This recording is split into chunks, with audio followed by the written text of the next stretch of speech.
Step back in time and rediscover the wild automotive experiments of the 1970s. These bizarre car features once turned heads, but most vanished for good. Let's take a ride through history together. In the 1970s, cars offered a touch of magic when it came to getting inside. Swivel bucket seats let you rotate outward, step in easily, and turn back toward the wheel. These seats appeared in models like the Oldsmobile Cutlass Supreme and Chrysler Cordoba, part of a wave of luxury upgrades aimed at comfort and style. They were especially popular with older drivers and families, making entry far less awkward. Beyond practicality, they added flair, a feature that felt almost futuristic. But as crash safety evolved and airbags became common, swivel seats became harder to engineer safely. The mechanical components added weight and complexity, and cost-cutting phased them out by the late decade. Today, they're remembered fondly for their convenience and showmanship. Some collectors even restore them as a vintage highlight. Swivel seats might not make a comeback, but they reflect a time when cars dared to be different. Now let's check out a musical feature that made driving downright groovy. Yes, it happened. Turntables inside moving vehicles. Chrysler's Highway Hi-Fi record player made its way into cars in earlier decades, but lingered through the early 1970s before its final fade-out. Designed for 7-inch vinyl records with ultra-tight grooves, the idea was to bring high-fidelity sound to the road. It was a bold concept, promising luxury-level entertainment, but physics wasn't on its side. Even with special suspension and tracking mechanisms, vibrations caused skipping, and bumpy roads ruined the vibe. As cassette tapes and 8-tracks surged in popularity, the bulky, delicate record player lost its place. People wanted durable, portable, and skip-free music, not finicky tech that needed constant care. Still, it was an ambitious step, proof that automakers were willing to dream big in the audio realm. It didn't last, but it sure left a mark. From vinyl to volume, we're headed into an icy innovation next that tried to bring chilled luxury to the open road. Keeping your food and drinks chilled while cruising wasn't just wishful thinking in the 1970s. It was a built-in option. Some luxury models, including Cadillacs and specialty Lincolns, came with trunk-mounted refrigerators, powered by the vehicle's 12-volt system. Aimed at drivers who valued road trip convenience and executive leisure, the fridge offered space for sodas, sandwiches, or even champagne. It was pitched as peak sophistication, a traveling lounge on wheels. But the execution had issues. These units were heavy, took up valuable trunk real estate, and quickly drained car batteries.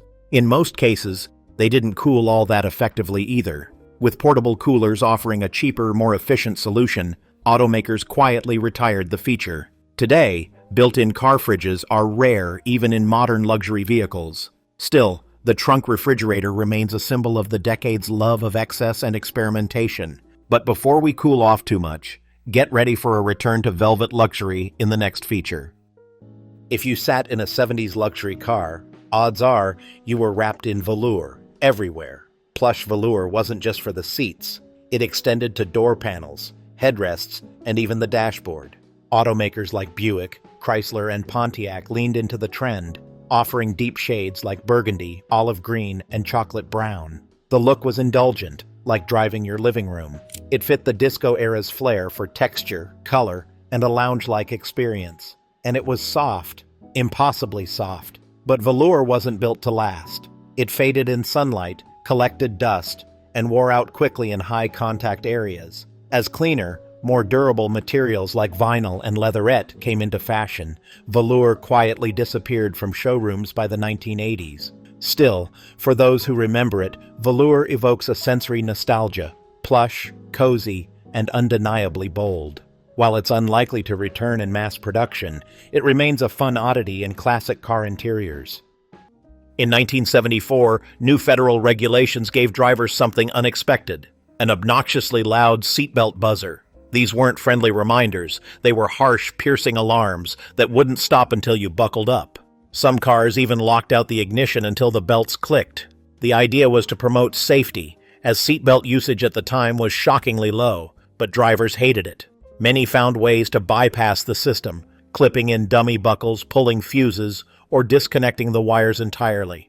The public backlash was so strong that by 1975, Congress scaled back the mandate, and automakers toned down the system or removed it entirely. While today's seatbelt chimes are gentler and widely accepted, these early buzzers are remembered for their unrelenting tone and aggressive enforcement.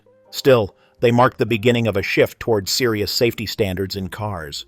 Did you ever ride in one of these buzzing beasts? Let us know in the comments.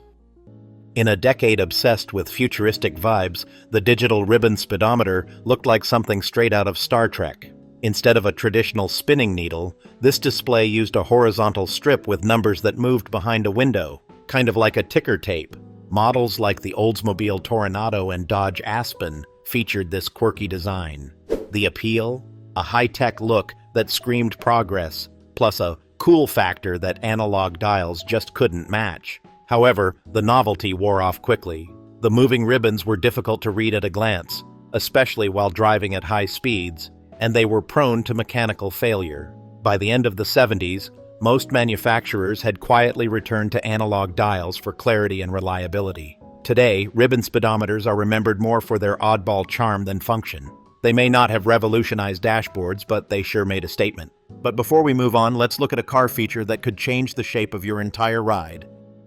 Hidden headlights gave cars an instant sense of drama. When switched off, they disappeared behind retractable panels or flaps, giving the front end a sleek, uninterrupted look. Flip the switch and, like eyelids opening, the headlights revealed themselves. Models like the Chevrolet Corvette, Dodge Charger, and Pontiac Grand Prix wore this feature proudly. The inspiration came from European sports cars and aircraft design, feeding into the 1970s appetite for aggressive styling. But as aerodynamic science improved and crash safety regulations tightened, hidden headlights began to lose favor. Their mechanical parts could jam, especially in cold weather, and repairs were costly. By the late 80s, this once iconic design element had virtually disappeared from production models. Today, hidden headlights are a signature look of vintage muscle and sports cars, a nostalgic reminder of a bold design era. While modern LED tech has taken over, nothing beats the theatrical reveal of hidden beams. And if you thought that was dramatic, just wait till you see what flaps down next. Few features screamed 1970s cool, like rear window louvers. These black angled slats covered the back window, offering both shade and style. Popularized by cars like the Ford Mustang Mach 1 and Dodge Challenger, they added a muscle car mystique while reducing sun glare inside. Inspired by race car design, louvers also gave vehicles a tough, futuristic edge, but the practical benefits were debatable. They limited rear visibility, collected dirt and debris, and were difficult to clean around. Many were made of flimsy plastic that cracked or warped in the sun. As cleaner, sleeker designs dominated the 1980s, louvers began to vanish. Today, they live on as aftermarket add-ons for nostalgic muscle car fans and 70s purists. Love them or hate them, they were a defining feature of the decade's bold automotive fashion. Rear window louvers didn't just shield your back window, they turned heads. And speaking of turning heads, the next feature might just flip your whole idea of convertible. Tiny oval-shaped windows embedded in the rear side panels of coupes, yes, opera windows, became a signature touch in 1970s personal luxury cars. Lincoln Continental Mark IV and Chrysler Cordoba owners loved the upscale flair these miniature windows offered. Inspired by formal carriage designs and Victorian architecture, opera windows added an air of sophistication to an otherwise massive slab of steel. They weren't functional, just decorative, but that didn't matter. They broke up the heavy sheet metal and gave passengers a sense of privacy and prestige. However, tastes changed. What once looked refined began to seem tacky or dated. As sleeker, more aerodynamic designs took over in the 1980s, opera windows quietly disappeared from new models. Today, they're seen as one of the most quirky and recognizable elements of 70s automotive design. While unlikely to return, they still hold a place in vintage car culture. But we're not done with strange window features just yet, because our next entry literally flipped the script on how windows should work. Pop-out quarter windows were small triangular panels found on the rear side windows of two-door cars. Unlike full roll-down glass, these windows opened outward via a hinge, allowing extra airflow without disrupting the car's sleek lines. Found on models like the Chevrolet Monte Carlo and AMC Matador, They offered a clever solution for passengers who wanted fresh air, especially in the days before standard air conditioning. They were easy to use, often operated with a simple lever or latch. But as regulations around safety glass and window ejection risks tightened, pop-outs became more complicated and expensive to include. Plus, most buyers preferred the cleaner, simpler look of single-pane windows. Eventually, they were phased out altogether. Still, their functional charm and unique appearance made them a memorable footnote in car design history. Did you ever crack open one of these quirky side windows for a summer breeze? Let us know in the comments.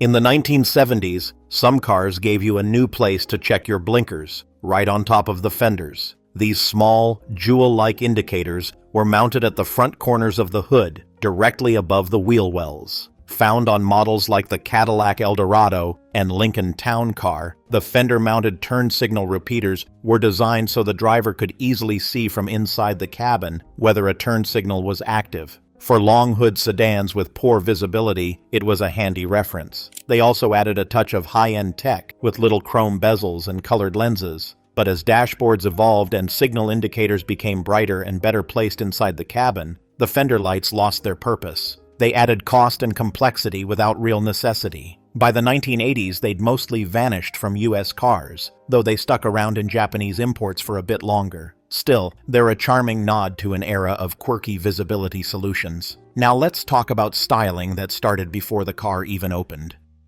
In a decade that loved a good show, even stepping out of your car became a grand gesture. Some luxury cars in the late 1970s featured illuminated logos that projected onto the ground when you opened the door. Cadillac experimented with this concept, aiming to add a premium touch to nighttime entries. The light came from under the door or the side mirror, casting a glowing emblem, usually the brand's crest, right at your feet. It was part vanity, part safety feature, helping you spot puddles or curbs in the dark. But the technology was expensive, and the bulbs often failed. As luxury design became more understated in the 1980s, the glowing entry logo faded into obscurity. Surprisingly, modern cars like Mercedes and Lincoln revived the concept decades later using advanced LED projection. So it was both ahead of its time and totally of its time. But before we go high-tech again, let's take a pit stop at a good old-fashioned mechanical mystery.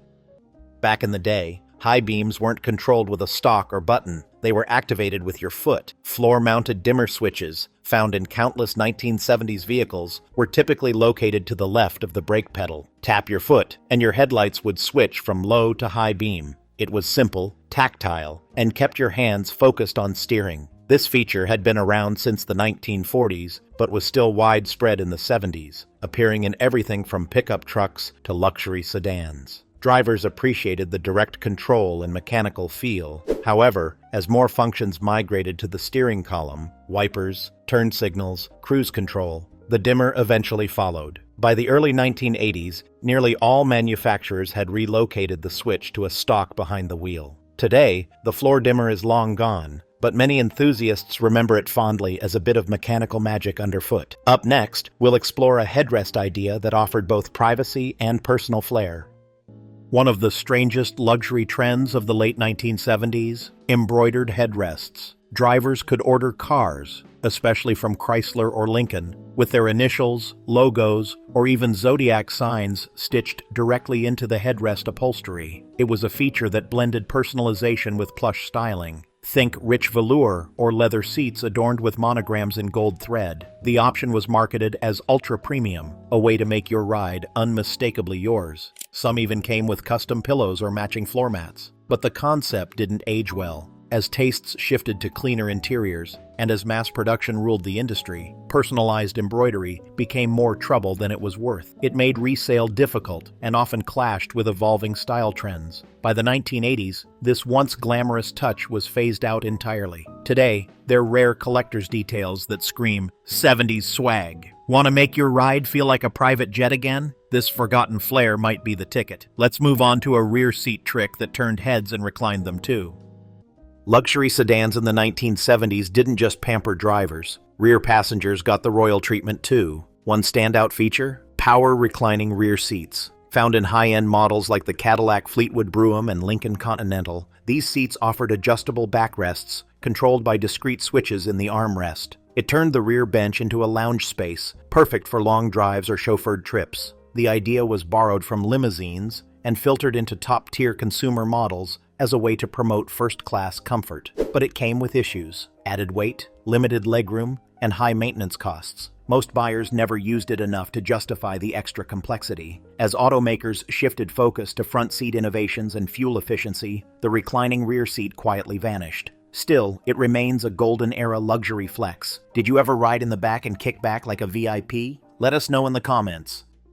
Back in the 1970s, some cars let you know your turn signals were working by flashing a light on top of the fender. These small indicators, placed at the edge of the hood near the windshield, could be seen by the driver without taking eyes off the road, and various Japanese imports. It was a helpful visual cue that added both safety and a sense of luxury. But they weren't just functional, they were stylish. So why did they disappear? As dashboards improved and interior displays became more visible and reliable, plus cleaning around them was annoying, and replacement parts weren't cheap. By the mid-1980s, they were gone from most US models. Still, these quirky lights made every turn feel a bit more intentional. And if you thought those were flashy, just wait until you see what the wheels had to say.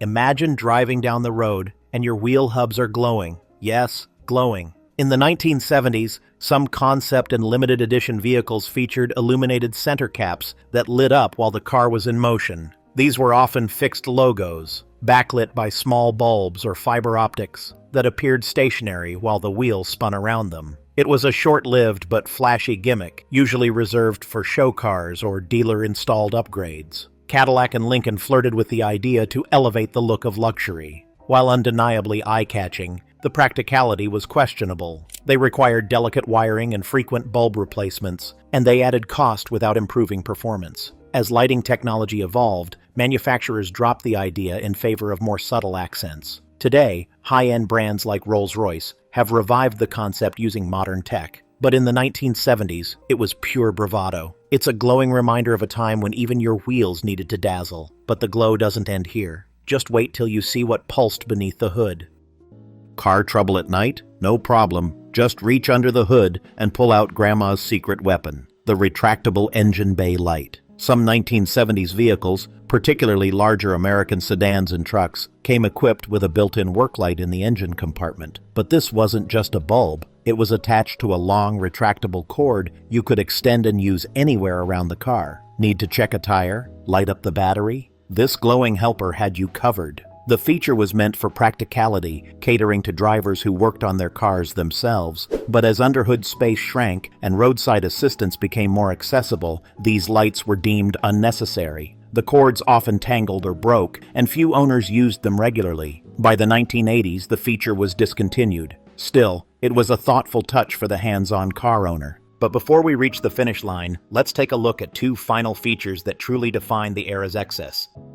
Breaker 19. Anyone out there? In the mid to late 1970s, CB, Citizens Band radios, exploded in popularity. So much so that automakers began installing them directly into dashboards. Cars like the Dodge Royal Monaco and Ford LTD offered factory CB options, letting drivers talk to truckers, report speed traps, or just pass the time on long trips. The CB craze was fueled by pop culture hits like Smokey and the Bandit and the rising cost of long-distance calls. For a while, it felt like everyone was talking in code. 10-4, good buddy. But by the early 80s, the fad fizzled. Channels became cluttered, the novelty wore off, and cell phones began creeping onto the scene. Built-in CBs were bulky, hard to update, and made resale harder. Still, for a moment, they made driving feel like being part of a rolling convoy. The spirit of open road communication lives on, but probably not through a chrome microphone. Now, for our final entry, we turn to a dashboard feature that flickered into history. The digital clock, a revolutionary dashboard feature that almost never worked quite right. In the 1970s, automakers started phasing out analog clocks in favor of sleek digital displays, using glowing red or green LED numbers. It looked high-tech and modern, promising accuracy and style. The reality? These clocks were infamous for losing time. Powered by primitive circuitry and linked to unstable power sources, many of them drifted minutes every week. Some would reset when you started the engine. Others simply burned out. Found in everything from Buicks to Datsuns, the digital dash clock became more of a running joke than a reliable tool. By the 1980s, the tech improved, but for many drivers, the 70s version was just a blinking reminder of unmet promise. Still, it's an iconic piece of dashboard nostalgia. Did your family car have one of these glitchy timekeepers? Let us know in the comments. I hope you enjoyed this journey through the weirdest features of 1970s cars. Which one surprised you most? Share your memories and stay tuned for more automotive nostalgia. Until next time.